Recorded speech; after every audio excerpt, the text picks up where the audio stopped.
With the S26 Ultra launch not far away now, we thought we'd take a look at what the key upgrades are rumored to be over the Galaxy S25 Ultra. Welcome back to SamMobile TV. You're here with Daniel, and we're counting down now to Unpacked. Doesn't seem like there's too far to go. A lot of the rumors and leaks are pointing towards the end of February. With all of that now, it's time to take a look at what the upgrades are going to be over the S25 Ultra. Especially in the last couple of days or weeks, we've seen a lot of leaks sort of happen that have pointed to some really exciting stuff.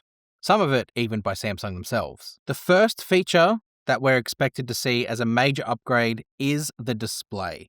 So the S25 Ultra had an amazing display, but compared to some of the opposition and the panels they're starting to use, all of them actually Samsung-made panels, it seemed to be lacking behind, at least in terms of spec sheet and numbers. But the S26 Ultra is going to rectify that. Not only is it rumored that Samsung's going to be using their new M14 panel and have a 10-bit color depth, it's also going to feature a privacy screen, a feature that you've normally only been able to get using a screen protector. But this is actually going to be built in deep into the pixel level structure. Samsung have actually put out 3 teasers around this feature already. Let's take a look at them.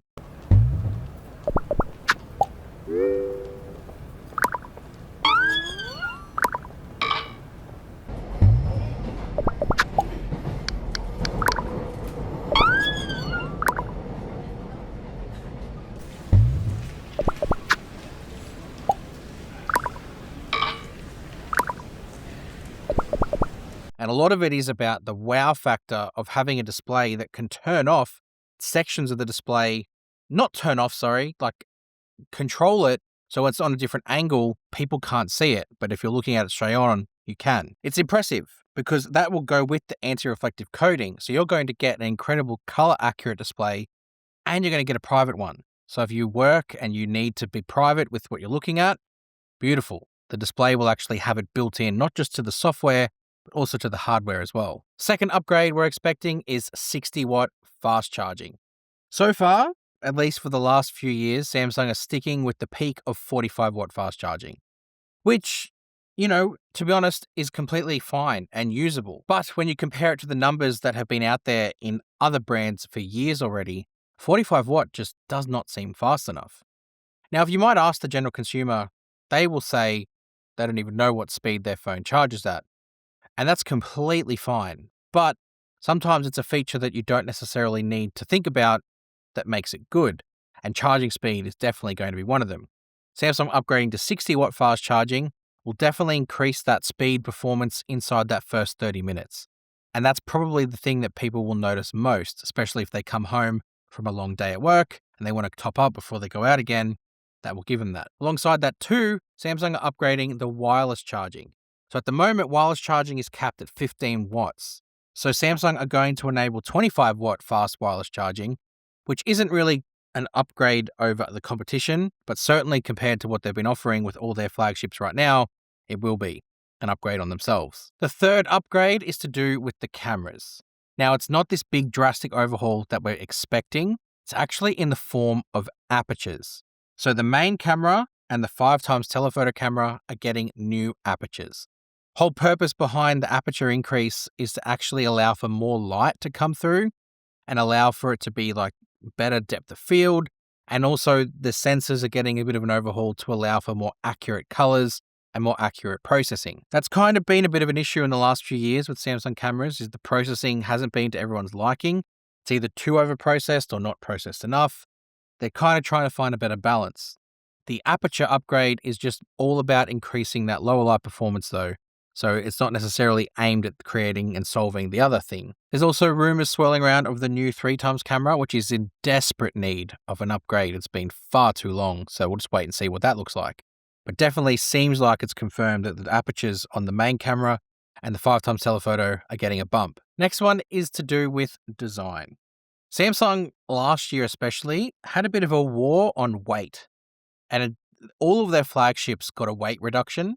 The S25 series, the Fold series, all of it came down in weight and also reduced the thickness. But the biggest example of that was, of course, the S25 Edge, which Samsung completely redesigned the internals to achieve this razor-thin design and a razor light design, so it's actually really lightweight to hold. Well, it seems like Samsung are continuing that trend.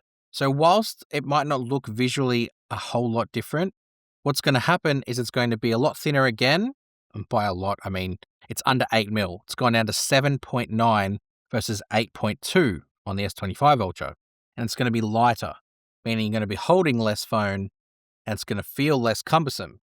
A lot of people will argue that that's not going to make a big difference, but if you hold and use a phone all day, that actually will make a drastic difference to the in-hand comfort and long-term usage. It's not something you're going to see really that big on a spec sheet. It's just something you have to hold and feel.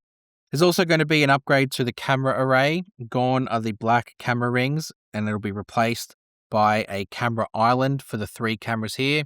Again, it's more of a personal preference thing, not necessarily an upgrade, but the design and the weight of the design is absolutely going to be an upgrade. The corners are going to be slightly more rounded too, but again, it's more of a personal preference thing.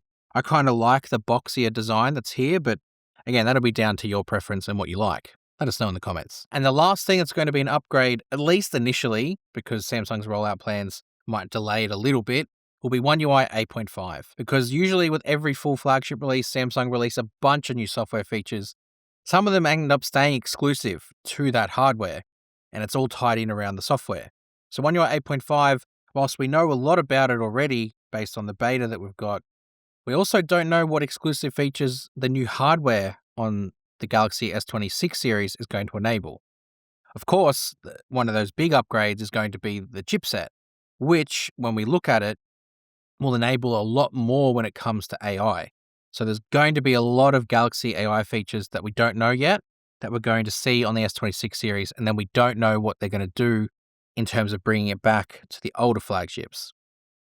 So that's a wait and see, but we can anticipate that One UI 8.5 is absolutely going to bring a whole bunch of new features. So that's just something worth sticking around for and hitting subscribe to SamMobile TV, because when all of that drops, this is the place you want to be to know about it, as well as our social media accounts and on our website, sammobile.com. Go check us out on all of that, and you'll be kept up to date with all the latest. See you guys next time. Thanks.